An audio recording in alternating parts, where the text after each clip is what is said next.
Channel DIY repairs में। आज हम केंट आरओ वाटर प्यूरीफायर के बूस्टर पंप से पानी के रिसाव की समस्या को ठीक करने जा रहे हैं।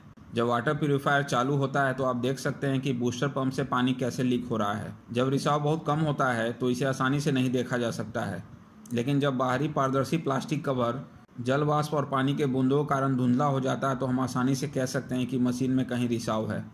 तो चलिए बूस्टर पंप निकालते हैं। बूस्टर पंप को हटाने के लिए इसके ऊपर के सभी फिल्टर को हटाना होगा और साथ ही बूस्टर पंप के नट बोल्ट को हटाने के लिए पानी के भंडारण टैंक के ऊपर के हिस्से को हटाना होगा।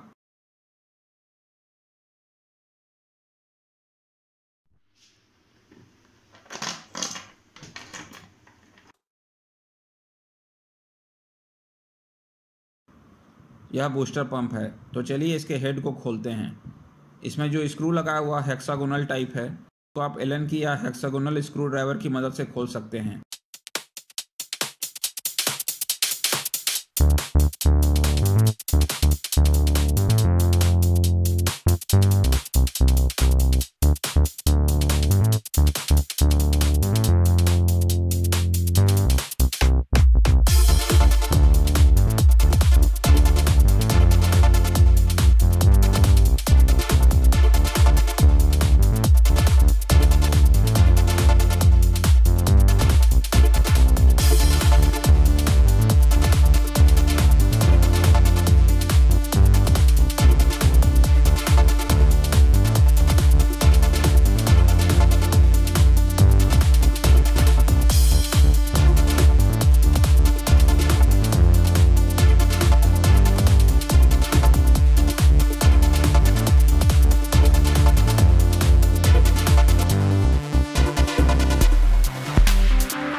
अब हेड के अंदर का सारा पार्ट्स जैसे डायाफ्राम, वाशर, स्प्रिंग आदि को गर्म पानी में कुछ देर रखकर ब्रश और वॉशिंग पाउडर की मदद से साफ कर लें।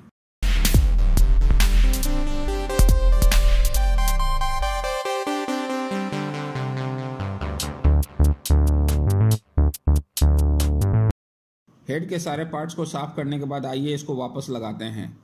लगाने से पहले मोटर का बेयरिंग चेक कर लें।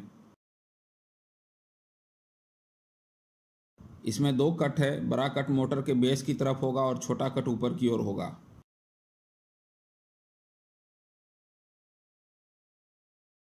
लगाने से पहले डायाफ्राम में किसी छेद या कट की भी जांच कर लें। डायाफ्राम के ऊपर नंबर लिखा है,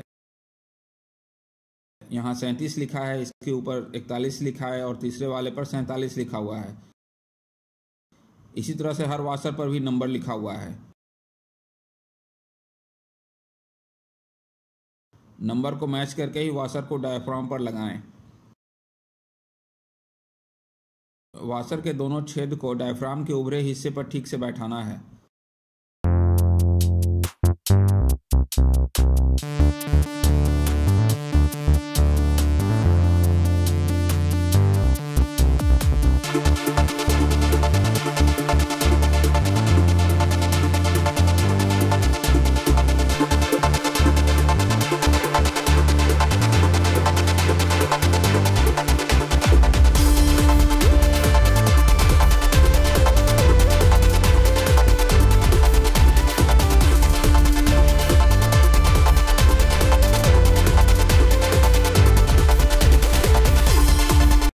अब डायाफ्राम के ऊपरी कवर को भी लगा दें।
हेड के सारे पार्ट्स को साफ करके लगाने के बाद भी बूस्टर पंप लीक कर रहा है तो पूरा हेड को ही बदल दें। बाजार में हेड आसानी से उपलब्ध है।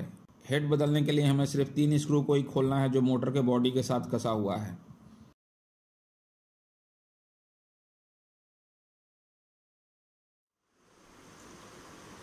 अब हेड और मोटर के जंक्शन को स्क्रू ड्राइवर की मदद से धीरे धीरे फैलाएं।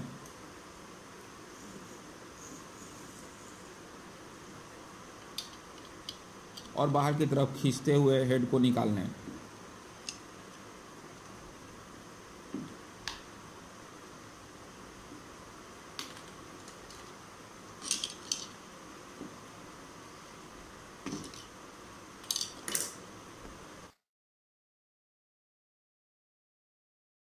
लीकेज की वजह से जो जंग लगा हुआ है उसको भी साफ कर लें।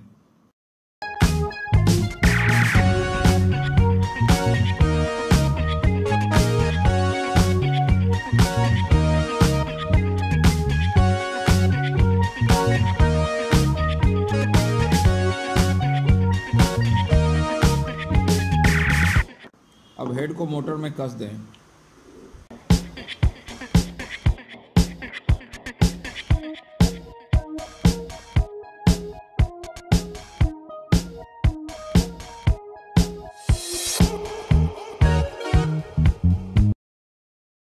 हेड पर दोनों कनेक्टर भी लगा दें।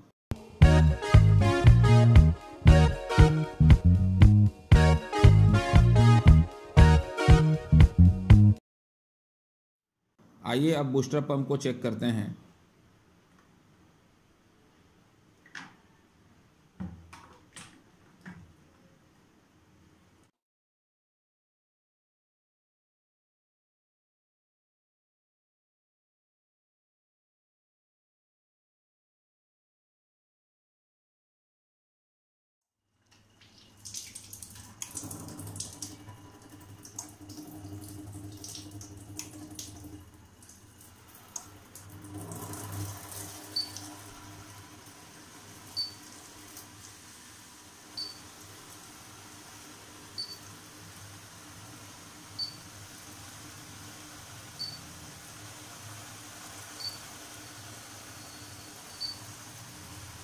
आप देख सकते हैं कि बूस्टर पंप काम कर रहा है और लीकेज भी नहीं है।